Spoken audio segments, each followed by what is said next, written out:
كيف يكون للمشركين عهد عند الله وعند لەگەڵ دابەزینی تەرمایەکانی شەودا دەرگای ڕەحمەتی ئاسمان بە ڕووی زەویدا دەکرێتەوە. مزگەوتەکان پڕن لەو ڕۆحانەی تا مەزرۆی ئارامی و دڵنیاین لە شەوانی قەدردا. 30 ساڵە زیاتر من ئاموشێ مزگەوتەکەم شەوانی قەدرەمێنمەوە. ئەوە 3 ساڵە ماڵمان لێرەیە.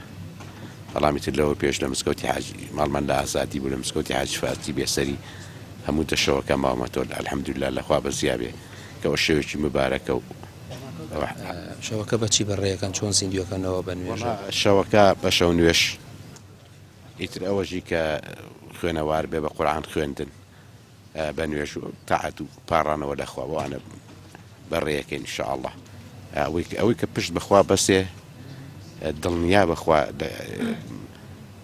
دەستی لێ بەرنا دڵنیا بەخوا چێ بە هاواری ئەوەی کە پشت بەخوا بەسێ قەدر خی گەورە ڕێزی لێناوە شەوی قەدر و ئەم شەوانە خی گەورە ڕێزیێناوە خەڵق ڕێزی لێناوە مادام خی گەورە و پێغەمبەری خوا صلی الله علیه وسلم بە گەورە گرتووانە ئێمەش دواکەوتوی پێغەمبەری خوا صلی الله علیه وسلم ئەو پەیامەین ئەبێ ئێمەش بە قەدر ڕایگرین و ڕێزی بگرین ڕێزگرتنی قەدریش ئەوەیە کە تۆ شیعارەکانی خی گەورە لەم کاتە شوێنە پیرۆزدایە و ماڵی خۆیان تۆ وەکو خۆی کە پێغەمبەری خوا صلی الله علیه وسلم کردوێتی ئەبێ ئێمە ژاو بیکەین لەبەر ئەوە کە ئێمە دوای پێغەمبەری خوا کەوتوین پێغەمبەری خوا فەرمووی صلی الله علیه وسلم هەچ کەسێ سنەتی من جێبەجێ بکە ئەوە لە منە جا ئەمەش ئەمانەوێ لەبەر ئەوەی کە ئەو پەیامی پێغەمبەری خوا صلی الله علیه وسلم جێبەجێ بکەین. وأذان من الله ورسوله إلى لێوەکان بە قورئان خوێندن دەپشکێن و دەستەکان بۆ نزا و پاڕانەوە بەرز دەبنەوە.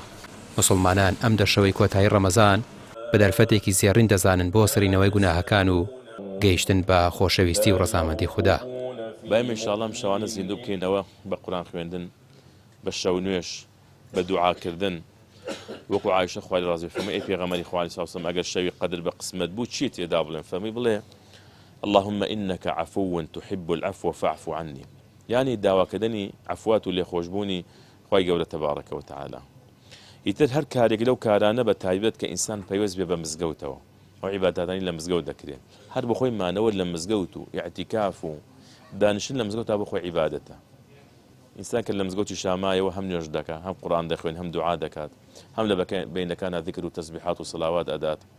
ئیتر مانە بەڕاستی هەمووی هۆکاری خێر و بەرەکەتن بۆ ئینسانی موسڵمان و بەڕاستی تەمەن ئینسان بەمە بەرەکەتدارە بێت. لەوانەیە کەسێک لە ڕۆژی قیامەتدا خوای گەورە بانگی بکات عیبادەتی 1000 ساڵی بۆ نووسرا بێت عیبادەتی 2000 ساڵی بۆ نووسرا بێت لەوانەیە تەمەنیشی 40 ساڵ 50 ساڵ بێت. بەهۆی چییە و بەهۆی بەرەکەتی شەوی قەدرەوە چونکە 1000 مانگ یعنی زیاترە لە 83 ساڵ و 4 مانگ.